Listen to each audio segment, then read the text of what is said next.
Out here, the West ain't just dust and gun smoke, it's blood, betrayal, and legends carved in iron. These are the forgotten tales of outlaws, lawmen, and drifters chasing gold, vengeance, and redemption. Welcome to Dust and Iron Tales. Copper Mesa wasn't a town, but a remote, high-altitude plateau in New Mexico territory, its copper veins glimmering like buried teeth beneath wind-sculpted cliffs. The harsh, unrelenting gust that could turn a man to prayer, to a hammer song in a single breath. The sculptor, a reclusive figure known only by that name, was Thomas Clay Callahan, a former stonemason who had fled civilization after a tragedy too heavy to tell. He spent his days coaxing malleable copper ore and soft sandstone into life like statues of animals, people, and abstract forms that seemed to sway with the mesa's breath. He rarely spoke, letting his hammer and chisel do the talking, the metronome keeping time with the wind. Gale, a wild mustang with a wind-burnished coat, was his only companion, and the mesa storms never seemed to frighten him.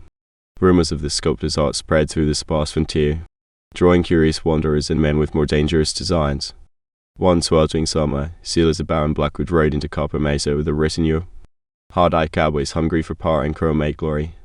Blackwood claimed vast tracts of land and believed the sculptor's works housed a mystical power that would cement his dominion of the territory. He eyed the life-size copper eagle the sculptor was shaping, its wings poised as if to lift from the work table into the burning sky. "Sculptor," Blackwood boomed, the sound bouncing off sandstone. "I'll buy all your work. Name your price." The sculptor paused, wiped copper dust from his brow, and fixed Blackwood with eyes as calm as a still pool. "They ain't for sale, Baron. They belong to the wind." A shadow passed over Blackwood's face, and his men shifted, noses twitching at the scent of rain that refused to come. He warned of consequences, promising that collecting the art would become a matter of force, not profit. The wind rose like an animal, dust devil spiraling, and the mesa itself seemed to lean closer to listen. The ground rumbled faintly, and a chorus of rockfalls began in the distance, as if the mountain were rehearsing a warning. Gale snorted, pulled at a rock ledge, and reared as if sensing a current in the air that no human could predict. The sculptor stood firm, letting the mesa speak through him, and a glimmer of ancient resolve flickered in his eyes. The Baron's ambition faltered as the first gust shrugged the old man's calm aside, and the wind answered with a verdict only Copper Mesa could pronounce. The wind rose like a choir of ancient flutes, weaving through the canyon walls. Blackwood sat rolled his head at an odd angle, and dust scraped his cheek. Gale snorted and pawed the rock, as if urging them to test the law of the mesa. The sculptor set his jaw and let the hammer rest on the vise, eyes distant. "Wind decides, Baron," he said softly, almost kindly, as if reciting a prayer. The cowboys shifted, guns half drawn, but the wind answered with a low, vibrating note that curdled their certainty. A tremor rolled along the mesa, not from their party but from the stone itself, a verdict spoken in chasms and crevices. The copper eagle's wings began to vibrate, and the feathered edge glowed with a pale fire that was not heat. The eagle's beak opened as if to utter something and then closed. Listening to the invisible jury above, Blackwood stepped back, a cold sweat breaking at his temples, aware that power lay beyond conquest here. The sculptor knelt, striking the earth with the chisel, and a line of copper filigree traced a rune along the statue's breast. The glyph shivered, and the eagle's eyes, if they truly existed, flickered with a light not of this world.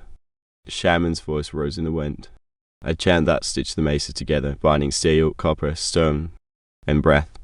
"Only those who honor the wind may take what the wind has shaped," he said, though no one could tell if he spoke to them or through them. Blackwood's army glared, but the air thickened into a shield of copper mist, turning their rifles into awkward toys. Gale stamped again, a warning that sounded like thunder in a bottle, and a herd of distant unseen things rustled in the copper canyons. The sculptor stepped forward, his silence now a weapon, and touched the eagle's breast with a fingertip that left a pale glow. In that glow, the mountains seemed to lean closer, as if listening to a conversation they had kept secret since the creation of Copper Mesa. The wind's verdict arrived not as a roar but a patient sigh, scattering the dust, and lifting the flag of Blackwood's pride into the first current that yanked it away. Blackwood, defeated by a force he could neither pull nor pay, lowered his head and muttered that he would leave with what he had learned in Amy, that some art is not for sale, and the posse of cowboys melted back toward their horses while the sculptor returned to his eagle, listening to the mesa's breath as it settled into a quieter, more intimate wind. The sculptor's voice did not rise, but the copper eagle's wings trembled as if listening to a heartbeat that wasn't his. Gale snorted, hooves striking a rhythm on the hard-packed earth, and the canyon swallowed the sound. Blackwood narrowed his eyes, trying to read the stillness between the master and the mountain. "Name your price, or be prepared to have your dreams rust in the wind," the Baron said, though the words felt hollow against the mesquite-scented air. The wind as whisper grew into a sharper, colder howl, as if the mesa itself was clearing its throat. A fine red dust rose from the copper eagle-esque wings, tracing a line toward Blackwood as if pointing a finger of accusation. The sculptor lowered his hammer, speaking now with the weight of a man who faced avalanches and losses. "Not men. They ain't for sale, Baron. They belong to the wind and to those who listen." At his words, Gale reared slightly, ears pinned, and then steadied, as if recognizing a kindred language with the mountain. The Baron waved his men forward, but the first step sent a tremor through the ground that buckled the loose shale, sending one cowpoke sprawling. Copper dust spiraled toward Blackwood, brushing his calves with a glittering sting, and for a breath he tasted the tang of salt and stick strong result crumbling. The sculpture of the eagle unfurled its metal beak as if silently screaming, and in that moment the Mesa wind shifted, curling around Blackwood like a living thing. The sculptor's gaze pinned him, not with anger but with the quiet certainty of a man who'd already measured every possible ending. He gestured toward a fresh, unfinished statue of a stallion mid-leap, its eyes gleaming with a pale fire that wasn't quite flame.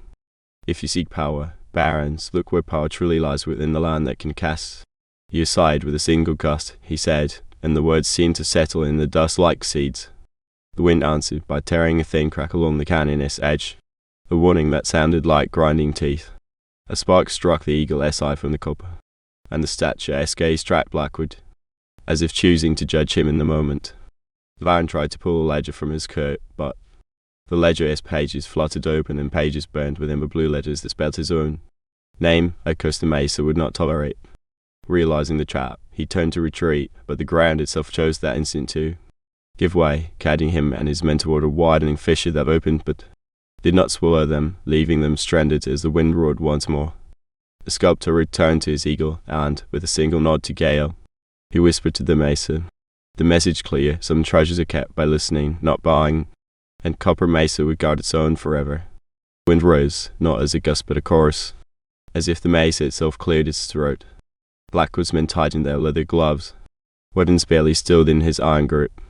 The sculptor set the eagle down, its copper talons catching a red glint from the sun, and studied the Baron with that still water look. Gale stamped a hoof, sending a spray of dust that glittered like tiny coins in the heat. Then the ground gave a sigh, a deep creak that sounded like a door opening somewhere beneath the stone. The Baron laughed, half in bravado, half in fear, and gestured at the copper birds overhead as if they were listening devices. "Name your price again, old man," he called, "before the wind takes what little you have left." The sculptor's lips barely twitched. "What I build," he said, "is built to remember, not to sell." From the rock face, a thin stream of copper dust lifted into the air, forming a wavering path like a living memory. The statues around them, the half-finished steeds and the bronze-faced dancers, began to shimmer as if coming alive with the heat. Gale snorted, then bolted a few steps to shelter behind a bent juniper, watching the demonstration with the wary intelligence of a partner who had weathered too many storms. The Baron felt the ground pulse, a reminder that the Mesa had a pulse, and his bravado faltered. "You think you're the only man who has lost something here?" The sculptor asked softly, eyes reflecting copper glow. "I lost a life, not a fortune," he added, "and the Mesa took the rest when it needed to." The gust plucked a feather from a ground nest cactus, spiraling toward Blackwood as a portent. The nearest statue, a life-size mule, stretched its copper neck and nicked, a sound that seemed impossible and yet perfectly natural in that place. "Listen," the sculptor whispered to the Baron, "and you might hear the wind telling you to go."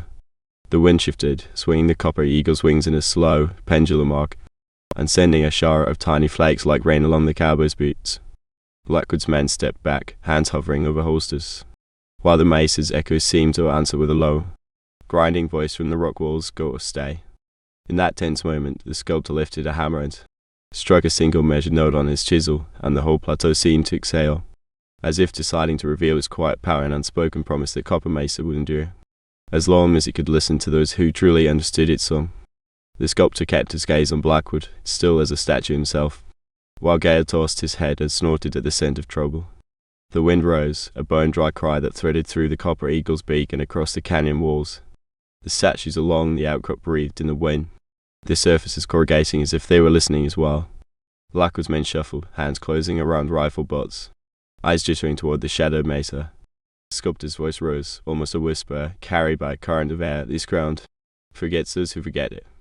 The Baron scowled, thick as a bruised oak, and swiped at a bead of sweat that had found its way to his temple. Gale stamped, the hooves kicking up copper dust, and a small tremor ran through the sandstone like a heartbeat.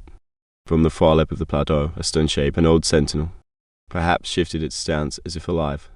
The wind gathered around the sentinel, lifting a plume of copper dust that twisted into a spiral, forming the silhouette of a horned figure.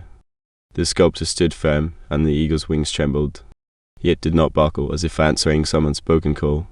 "You came to bargain with the quiet," he said, "but quiet asks as well as it lends its ears." Blackwood hesitated, then drew a pistol, but the weapon misfired, a misalignment of the metal hollowed by long exposure to the mesa's electricity. The group heard a distant rock slide, a deliberate warning from the mesa itself, and the cowboys lowered their guns halfway, unsure. A voice older than the wind rose from the copper itself, a rumor of a memory, leave or stay, bearer of chains, but pay with what you value most. Sealed. Blackwood felt a chill that had nothing to do with the alpine air, and he reached instinctively for a talisman tucked under his shirt. The sculptor lowered his hammer, not in surrender but in ritual, as if inviting the wind to speak through him. Out of the chorus of wind and stone emerged a living statue, a copper wolf, whose eyes glowed with a pale ember light, surfing gale. The wolf's gaze then pierced Blackwood, who stiffened and dropped his gaze to the earth, understanding that the statue would guard the mesa's edge. The Baron stepped back, a murmur slipping from his lips that sounded almost like a prayer to something he could not name. With the air clearing and the wind subsiding, the statue settled back into stillness, and the sculptor bent to his work, leaving Blackwood to ponder whether his horses, his money, and his hold on Copper Mesa would ever be safe again. The sculptor resumed his work, the copper eagle's plumage catching the last dimmer glow of day. Gale stomped a beat in the dust, listening to a chorus only a horse could hear the mesa speaking through the wind. A solitary ping rang through the silence as a shard of copper broke free and clattered up Blackwood's boot. The Baron scowled, but the wind answered with a sharp whistle that threaded between his teeth. The sculptor didn't turn, his gloved hand kept its steady rhythm, as if hammer and chisel were a language he and the land shared alone. The wings of the eagle trembled, not with effort but with a life of their own, as if they were about to fold and fly. Blackwood's men shifted, their boots finding dangerous footing on the slick rock. The wind swirled, lifting a ribbon of red dust that wrote invisible letters in the air, warning, perhaps for an invitation to leave. Gale pawed the ground and then stood, blocking a direct line toward the sculpture's living sentinel. The sculptor finally spoke, not loudly, but enough for the wind to carry. Wind keeps the ledger at bay. "You came with debt." A narrow crack ran along the copper eagle's beak, glowing faintly, with an inner heat that suggested the statue could see Blackwood's every move. Blackwood's smile vanished, replaced by a sheen of sweat that rolled down his temples into the dust. The ledge behind the gathering hummed, and a few stones slid loose of their own accord, as if Copper Mesa itself snubbed the intruder. Baron tried to bluff, but the wind answered with a gust that yanked his hat from his head and sent it skittering into the shadowed crevasse. The horses around them slithered, and Gale snorted, as if telling them to back away from the sculpture's circle. In that moment the statues along the rim shifted perceptibly, eyes and mouths formed of copper and stone, silently assessing the trespass. The sculptor reached for his hammer with a quiet intent, then let it rest, never a challenge, but a promise that resistance would be costly. The wind roared through the high basalt fin at the mesa's edge, and a section of the cliff peeled away to reveal a hidden passage that would swallow a fool and his testimony. Blackwood, realizing the mesa had chosen guardians over gold, signaled a retreat, guiding his men by the glances of Gale toward the safer line of travel back to their horses. As the dust settled, the sculptor returned to his work, the copper eagle gleaming with an almost human gaze, and the mesa seemed to exhale a wind-banished acceptance that Copper Mesa would defend its own one sculpture at a time. The air thickened, not with heat alone, but with the silence that pressed against eardrums. The sculptor set his chisel in a cradle of ash-grey rock and watched the cowboy ranks fidget. Gale stamped once, and the echo rolled back from the canyon walls like a warning. The wind rose in a voice of copper shavings and old coins, and Blackwood's boots grew slick with fear. A loose shale plume skittered down the shelf, and a distant cry of raptors carried on the thermals. The Baron tried to bluff, lifting a hand as if to claim obedience, but the Mesa answered with a tremor underfoot. The copper eagle shivered, its eyes catching the light and then darkening as if a pupil moved inside. The sculptor spoke not a word, yet the air hummed with the memory of hammer striking stone. He stepped toward Blackwood, but his feet seemed to move of their own accord, guiding him away from the sculptures. "If you listen," he finally murmured, "the stones will tell you where your strength ends." A whistle of wind circled the small army, turning the commands into rustling confusion. The ground hummed, then split with a careful finger of rock that revealed a hidden, spiral stair of copper veins. Blackwood's lieutenant, a snarling man named Croft, alleged that the ground was betraying him, while the Baron kept testing the edge of a cuff knife. The sculptor raised a hand, and a chorus of chimes like distant bells struck by a fevered wind answered from within the sculptures. The statues seemed to lean, as if listening for syllables, and the wind carried a syllable of thunder that settled on Blackwood's spine. Gale bolted forward and reared, pinning Blackwood's horse to the ledge, a living barrier between owner and earth. The Baron raised his voice to a roar, promising money, blood, and a new dawn, but the Mesa simply breathed in and breathed out, steady as a forged fire. A fissure crawled along the cliff face, and a cascade of copper coins poured from the eagle's beak, spinning like living meters before landing in a crescent around the sculptor's boots. He knelt briefly, as if blessing the coins, and whispered to Gale to stay close though. Wind would guide them to safety if they chose to leave. Then, with a slow, deliberate gesture, he tapped the eagle's breast, and a low whistle of air peeled back the red dust, revealing a hidden doorway that beckoned the Baron towards a choice, retreat or listen to the Mesa's warning.